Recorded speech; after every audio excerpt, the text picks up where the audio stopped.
Hello guys, welcome back to the channel and welcome back to Elite Wrestling. Guys आज की video में हम AEW के किसी स्पेशल टॉपिक के ऊपर बात करने वाले थे, लेकिन लास्ट मिनट में AEW की बहुत सारी अपडेट्स आ गई, इसलिए मैंने सोचा कि हम सबसे पहले ऑल एलीट रेसलिंग के अपडेट्स के बारे में बात कर लेते हैं, क्योंकि हम स्पेशल वीडियोस बाद में भी देख सकते हैं, पर अपडेट्स टाइम टू टाइम मिलना बहुत ही जरूरी होता है। पर आज की वीडियो शुरू करने से पहले मैं आप लोगों से कहना चाहूंगा कि हाल फिलहाल में मेरा माइक्रोफोन ठीक से काम नहीं कर रहा, जिससे कि मुझे लगता है कि अच्छी तरीके की वॉइस नहीं आ रही, लेकिन मैं फिर भी आपको बेस्ट वॉइस देने की कोशिश कर रहा हूँ और आप भी जरा एडजस्ट कर लेना, क्योंकि गाइस पता नहीं नया माइक कब आएगा, क्योंकि हाल फिलहाल में अमेज़न हमारे एरिया में डिलीवरी नहीं कर रहा, इसीलिए रिसेंट की वीडियोस में आप वॉइस को थोड़ा संभाल लेना। पर अब हम बात करते हैं हमारे वीडियो की और गाइस जानते हैं कि आज इस वीडियो में हम क्या क्या बातें करने वाले हैं। तो गाइस आज इस वीडियो में हम जानने वाले हैं क्रिस जेरिको और ऑरेंज कैसिडी के लिए ओरिजिनल प्लान्स, जानेंगे क्या कहा रिक फ्लेयर ने AEW में 4 हॉर्समैन को लेकर, शायद हमें जल्द ही ऑल एलीट रेसलिंग में एक नया डेब्यू देखने को मिल सकता है, और डार्बी एलन के न्यू टैटू के साथ साथ हम ये भी जानने वाले हैं कि क्या ऑल एलीट रेसलिंग और भी रेसलर साइन करने वाली है या नहीं। तो गाइज अब ज्यादा देर ना लगाते हुए चलिए ये वीडियो शुरू करते हैं। और गाइज हम सबसे पहले बात करते हैं डार्बी एलन की। और जनरली मैं इंस्टाग्राम की फोटोज की अपडेट्स को कवर नहीं करता, क्योंकि मुझे नहीं लगता कि इंस्टाग्राम पर कोई फोटो शेयर करने से वो अपडेट होती है, लेकिन मैं ये स्टोरी कवर करना चाहता हूँ, क्योंकि हमने ऐसे सिमिलर स्टोरी के बारे में हमारे ऑल एलीट रेसलिंग के स्पेशल वीडियो में बात की है, और ये स्टोरी किसी और की नहीं बल्कि डार्बी एलन के टैटू के बारे में है। और मैंने आप लोगों से ऑल एलीट रेसलिंग के स्पेशल वीडियो में कहा था कि डार्बी एलन ने अपने लेफ्ट हाथ पर ह्यूमन हैंड्स के बोन का टैटू करवाया है, लेकिन गाइस वो टैटू अधूरा था, क्योंकि डार्बी एलन ने उसी टैटू को एक्सटेंड करते हुए अपने पूरे हाथ पर टैटू करवा लिया है, जिसकी इमेज डार्बी एलन ने अपने इंस्टाग्राम स्टोरीज पर शेयर की। और यहाँ पर आप देख सकते हैं कि डार्बी एलन ने अपने पूरे के पूरे लेफ्ट हाथ पर ह्यूमन के स्केलेटन हाथ का लोगो करवाया है, जो दिखने में तो बहुत ही कूल लग रहा है। लेकिन अगर आप डार्बी एलन के इस टैटू का मतलब या फिर डार्बी एलन के सभी टैटूज की मतलब जानना चाहते हैं, तो गाइज आप हमारे चैनल की ऑल एलीट रेसलिंग की डिड यू नो सीरीज का पहला एपिसोड चेकआउट कर सकते हैं, क्योंकि मैंने उस वीडियो में ऑल एलीट रेसलिंग के रेसलर्स के टैटू के बारे में आपको ऐसी चीजें बताई है जो शायद आपको पहले से पता नहीं होगी, और आप ऊपर आए हुए आई बटन पर क्लिक कर वो वीडियो चेकआउट कर सकते हैं, जहां पर आपको डार्बी एलन के साथ साथ ऑल एलीट रेसलिंग के बाकी रेसलर्स के भी टैटू का मतलब पता चल जाएगा। पर आपका डार्बी एलन के इस टैटू के बारे में क्या कहना है ये आप मुझे कमेंट कर बताइए। लेकिन गाइस अब हम आगे बढ़ते हैं और बात करते हैं हमारे अगले अपडेट की, और गाइस जानते हैं कि क्या ऑल एलीट रेसलिंग और भी रेसलर साइन करने वाली है या नहीं। तो गाइज हाल फिलहाल में ऑल एलीट रेसलिंग के चीफ एग्जीक्यूटिव ऑफिसर यानी कि कोडी रोड्स एक इंटरव्यू में गए थे, जिस इंटरव्यू में कोडी रोड्स से बात करते हुए इंटरव्यूअर ने कोडी रोड्स से सवाल पूछा था कि क्या ऑल एलीट रेसलिंग और भी ज्यादा रेसलर साइन करने वाली है या नहीं, जिसके ऊपर जवाब देते हुए कोडी रोड्स ने कहा कि ऑल एलीट रेसलिंग का फिलहाल का रोस्टर काफी सारे यंग टैलेंट से भरा हुआ है, और ये सभी ऑल एलीट रेसलिंग पर बहुत ही बढ़िया सुपरस्टार्स है। लेकिन यहाँ पर कोडी रोड्स चाहते हैं कि वो ऑल एलीट रेसलिंग में और भी ज्यादा रेसलर साइन करे, क्योंकि गाइज हाल फिलहाल में ऑल एलीट रेसलिंग वर्ल्ड के बेस्ट टैलेंट को अपने रोस्टर में लाना चाहती है, जबकि मुझे ऐसा लगता है कि ऑल एलीट रेसलिंग को ऐसा नहीं करना चाहिए, क्योंकि उनके पास सिर्फ एक ही टीवी शो है जो कि है ऑल एलीट रेसलिंग डायनामाइट, और उस पर भी हाल फिलहाल के ऑल एलीट रेसलिंग के काफी सारे रेसलर्स को जगह नहीं मिलती, और उन रेसलर्स को फीचर करने के लिए ऑल एलीट रेसलिंग अपना डार्क शो यूट्यूब पर फ्री में चलाती है, जहाँ पर मुझे नहीं लगता कि काफी सारे लोग ऑल एलीट रेसलिंग का डार्क शो देखते हैं। तो ऐसी सिचुएशन में मुझे तो लगता है कि ऑल एलीट रेसलिंग को काफी सारे रेसलर्स को साइन नहीं करना चाहिए। लेकिन गाइज ये शायद इंडिकेशन हो सकती है कि हमें ऑल एलीट रेसलिंग का एक और टेलीविजन शो देखने को मिलने वाला है, और शायद ऑल एलीट रेसलिंग के डायनामाइट शो के साथ साथ अपना ऑल एलीट रेसलिंग का डार्क शो भी TNT नेटवर्क पर लाकर उसे परमानेंट शो कर दे, जिसके बाद ऑल एलीट रेसलिंग को और भी ज्यादा फायदा हो सकता है। और शायद ऐसा ही करने के लिए कोडी रोड्स ने कहा होगा कि वो अब भी वर्ल्ड के बेस्ट टैलेंट को ऑल एलीट रेसलिंग में लाना चाहते हैं। तो गाइस देखते हैं कि आगे चलकर कौन कौन रेसलर ऑल एलीट रेसलिंग को साइन करता है। लेकिन इसी चीज से जुड़ी हुई हमारी अगली अपडेट है, जहाँ पर हम बात करने वाले हैं कि हाल फिलहाल में कौन सा नया रेसलर ऑल एलीट रेसलिंग में डेब्यू करने वाला है। तो गाइज मैंने आप लोगों से अभी कहा कि ऑल एलीट रेसलिंग और भी ज्यादा रेसलर्स को अपनी कंपनी में साइन करना चाहती है, और शायद ऐसा ही एक और नया रेसलर है जिसे ऑल एलीट रेसलिंग साइन करना चाहती है, जो कि ओरिजिनली रेसलर नहीं बल्कि UFC फाइटर है, और ये कोई और नहीं बल्कि former UFC double champion Henry Cejudo है, जिन्हें आपने शायद ऑल एलीट रेसलिंग के डबल और नथिंग पेपरियो के बाद के all elite wrestling dynamite show पर माइक टायसन के साथ डायनामाइट शो पर आते हुए देखा होगा। और इन्होंने ही अपने सोशल मीडिया हैंडल्स पर माइक टायसन और क्रिस जेरिको की एक बैकस्टेज वीडियो शेयर की थी, जिसमें हमने देखा था कि डायनामाइट शो पर एक दूसरे के साथ ब्रॉल करने के बाद बैकस्टेज क्रिस जेरिको और माइक टायसन एक दूसरे के गले मिल रहे थे।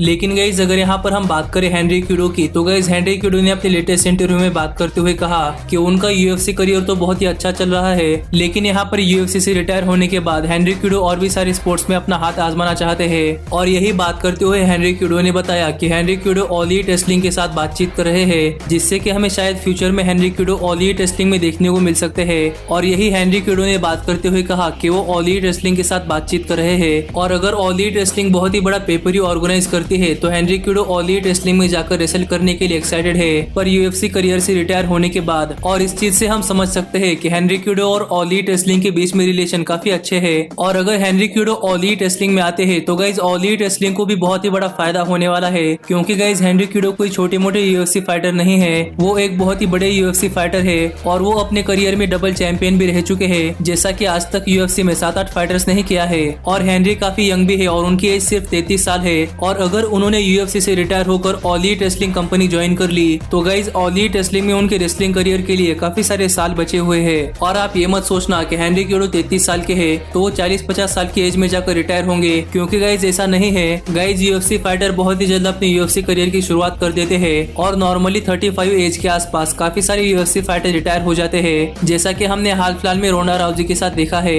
और उन्होंने तो अपने 33 एज में ही यूएफसी से रिटायरमेंट ले ली है। तो यहाँ पर पॉसिबिलिटी तो बहुत ज्यादा है कि हेनरी क्यूडो यूएफसी से रिटायर होकर बहुत ही जल्द ऑल एलिट रेसलिंग में आ सकते हैं, क्योंकि हेनरी क्यूडो यूएफसी में जितनी भी चीजें अचीव कर सकते थे वो सभी चीजें हेनरी क्यूडो अचीव कर चुके हैं। और यूएफसी ज्वाइन करने से पहले हेनरी क्यूडो एमेच्योर रेसलिंग करते थे। तो गाइज हेनरी क्यूडो का तो ऑल एलिट रेसलिंग में रेसलिंग करियर बहुत ही ज्यादा ब्राइट दिखाई दे रहा है, और अब तो उन्हें सिर्फ all elite wrestling company join करना बाकी है। और देखते हैं कि हेनरी क्यूडो कब ऑल एलिट रेसलिंग ज्वाइन करते हैं। लेकिन गाइज अब हम आगे बढ़ते हैं और बात करते हैं हमारे अगले अपडेट की। और गाइज जानते हैं कि क्या कहा रिक फ्लेयर ने ऑल एलिट रेसलिंग के 4 हॉर्समैन के बारे में। तो गाइज मैंने आपको अपडेट्स के काफी सारे वीडियोस में बताया है कि ऑल एलिट रेसलिंग अपने यहाँ पर एक और नई फैक्शन टीज कर रहे हैं, जो कि ऑल एलिट रेसलिंग की 4 हॉर्समैन हो सकती है, जिसमें शायद हमें कोडी, शॉन स्पियर्स और एफटीआर देखने को मिल सकती है। और इस फैक्शन को लेकर काफी सारे लोग एक्साइटेड है और वो जानना चाहते हैं कि ये फैक्शन कब बनेगी और क्या ये फैक्शन ओरिजिनल 4 हॉर्समैन जैसी होगी या नहीं। तो गाइज इन सारी चीजों पर हम अभी कुछ नहीं कह सकते कि ये फैक्शन कब बनेगी और ये फैक्शन कितनी जबरदस्त होगी। लेकिन इसी फैक्शन के बारे में बात करते हुए रिक फ्लेयर ने कहा कि रिक फ्लेयर को ऑल एलिट रेसलिंग का ये आइडिया बहुत ही पसंद आया है, और Ric Flair all elite wrestling के 4 हॉर्समैन फैक्शन को पूरा का पूरा सपोर्ट करते हैं। और रिक फ्लेयर भी देखना चाहते हैं कि ऑल एलिट रेसलिंग की नई 4 हॉर्समैन कैसी होती है।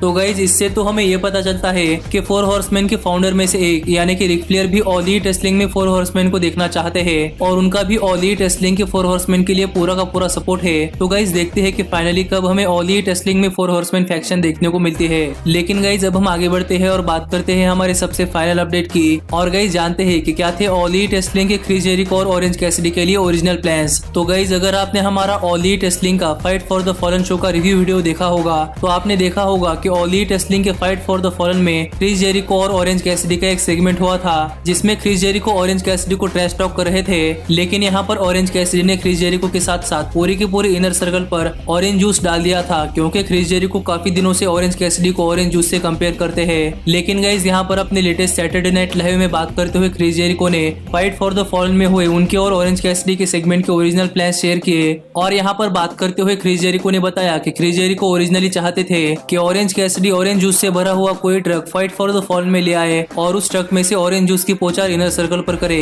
बिल्कुल वैसा ही जैसा कि हमने पहले WWE में कर्ट एंगल की तरफ से देखा है, जहां पर कर्ट एंगल स्मैकडाउन के एक सेगमेंट में पूरा का पूरा मिल्क ट्रक लेकर आए थे और उन्होंने स्टोन कोल्ड के साथ साथ रिंग में खड़े हुए सभी रेसलर के ऊपर मिल्क की पोचार कर दी थी, जिस सेगमेंट को ओरिजिनली स्टोन कोल्ड ने एटीट्यूड एरा में किया था, जहां पर स्टोन कोल्ड ने बियर ट्रक लाकर पूरे के पूरे कोऑपरेशन स्टेबल को बियर से नहलाया था। और इसी तरीके का segment Chris Jericho Orange Cassidy के साथ करना चाहते थे, जहां पर ऑरेंज कैसिडी ऑरेंज जूस का एक ट्रक लाकर पूरे के पूरे इनर सर्कल पर ऑरेंज जूस की पोचार करे, क्योंकि डेरीज प्लेस एक ऐसा अरीना है जिसके अंदर व्हीकल्स आ सकते हैं। लेकिन गाइस प्लान्स में चेंजेस होने की वजह से हमें ये सेगमेंट ऑल एलिट रेसलिंग के फाइट फॉर द फॉलन में नहीं देखने को मिला, और ऑरेंज ट्रक के जगह ऑरेंज कैसिडी ने रिंग के ऊपर से पूरे के पूरे इनर सर्कल पर ऑरेंज जूस डाला। और पता नहीं ऑल एलिट रेसलिंग ने सेगमेंट क्यों कैंसिल कर दिया, क्योंकि गाइस अगर ये सेगमेंट ऐसा होता तो गाइस ये सेगमेंट देखने में बहुत ही ज्यादा मजा आता, लेकिन मे भी पूरा का पूरा ट्रक रिंग साइड पर नहीं आ सकता, इसलिए शायद ऑल एलिट रेसलिंग ने ये प्लान्स कैंसिल कर दिए होंगे। पर अगर ऐसा होता तो सच में बहुत ज्यादा मजा आता। और आपको क्या लगता है कि ऑल एलिट रेसलिंग को ऐसा करना चाहिए था या नहीं, ये आप मुझे कमेंट कर बताइए। लेकिन गाइस आज की वीडियो यही तक थी और अब मिलता हूँ आपसे अगली वीडियो में, पर तब तक stay healthy, stay happy and keep watching elite wrestling. Hey, did you like that video? Click the screen for more. And where do you think you're going? And thanks so much for being the elite. The elite, the elite. What, Nick, you're not going to sing it all with me this time?